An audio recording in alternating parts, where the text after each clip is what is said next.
जंग से जुड़े इस वक्त की बड़ी खबर, क्योंकि अब सबकी नजर है कल से होने जा रही पाकिस्तान में दूसरे दौर की वार्ता पर। लेकिन ईरान इससे इनकार कर रहा है। वार्ता के लिए ईरान नहीं भेजेगा डेलीगेशन। यूएस अपनी शर्तों से पीछे नहीं हट रहा।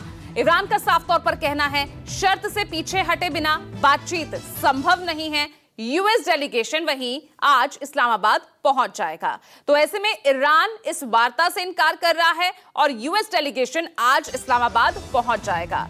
देखिए, सीधे तौर पर ईरानी न्यूज एजेंसी IRNA के हवाले से खबर आ रही है कि दूसरे दौर की इस वार्ता से किस तरह से ईरान जो है इनकार कर रहा है। वो अपना डेलीगेशन नहीं भेज रहा क्योंकि यूएस अपनी शर्तों से पीछे नहीं हट रहा। सीधे तौर पर ईरान का ये साफ तौर पर कहना है। अब कल क्या सूरत होगी इस वार्ता की, ये देखना होगा। सभी की नजर इसी वार्ता पर होगी। इस्लामाबाद में ये दूसरे दौर की वार्ता, जिससे फिलहाल इनकार कर रहा है। ईरान इनकार कर रहा है, अपना डेलीगेशन नहीं भेजने की बात कर रहा है। और वहीं यूएस डेलीगेशन आज इस्लामाबाद पहुंच जाएगा और जेडी वेंस की अध्यक्षता में ही ये बैठक होने जा रही है। तो ऐसे में अब क्या शक्ल सूरत होगी, किस तरह से इस तनातनी को इस वार्ता के जरिए कम किया जाएगा, और वो भी कम तब किया जाएगा जब ईरानी डेलीगेशन वहां पर पहुंचेगा। तो ऐसे में क्या होने जा रहा है, ये इस वक्त का सबसे बड़ा सवाल यहां बना हुआ है। यूएस ट्रंप जो है लगातार अपनी शर्तों से पीछे हट रहे हैं, ये ईरान का आरोप है। और शर्त से पीछे हटे बिना बातचीत संभव नहीं है, ये ईरान ने क्लियर कर दिया है। अब ईरानी डेलीगेशन है वो तो पहुंच रहा है आज इस्लामाबाद। और सबसे पहले संजीव, मैं आपके पास आ रही हूँ। संजीव, जरा समझाइए भाई, कल की शक्ल सूरत क्या होने वाली है। कल की दूसरे दौर की वार्ता, ईरान डेलीगेशन भेजने से इनकार कर रहा है और खबर आ रही है कि यूएस का डेलीगेशन आज पहुंच जाएगा। हो क्या रहा है? इसको जरा बैकवर्ड काउंट करें जो कि वार्ता बनी है, और पीछे चले तो एक दो इंसिडेंट्स जो है वो बता देंगे कि आखिरकार कल क्या होने वाला है। देखिए, कल प्रस्तावित वार्ता है और प्रस्तावित वार्ता के लिए अमेरिका ने घोषणा की है। क्या कोई घोषणा ईरान की तरफ से आई? जी नहीं, बिल्कुल नहीं आई। उन्होंने अपनी टीम भेज दी थी। क्या कोई टीम ईरान की तरफ से जाएगी, ये बात तब आई थी सामने जब अमेरिका ने तय किया था? जी नहीं, कोई ऐसी बात नहीं थी।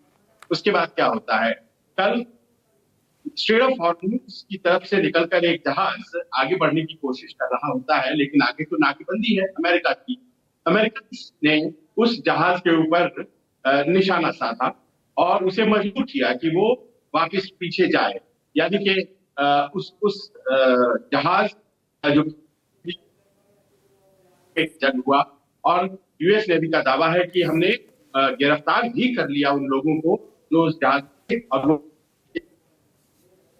अब आप देखिए, क्या ये बैठक है, क्या ये माकूल माहौल बनाता है? इसके अलावा जो बातें राष्ट्रपति ट्रंप ने कही है कि हमने उनको बहुत अच्छी डील दी है, वो इस डील को स्वीकार करेंगे। और अगर वो स्वीकार नहीं करते हैं तो फिर उस दशा में हम इतने बम मारेंगे, इतने गोले दागेंगे कि वहां एक भी ब्रिज नहीं बचेगा, एक भी पावर प्लांट नहीं बचेगा। क्या इन शर्तों पर कोई बातचीत हो सकती है पूजा? और अगर नहीं हो सकती है तो जाहिर है नहीं होगी।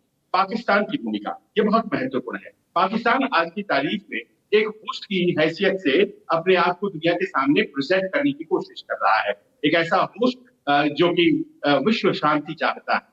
लेकिन वहीं दूसरी तरफ वो अमेरिका के दूत के रूप में भी काम कर रहा है। वो अमेरिका के मैसेजेस लेकर के जा रहा है।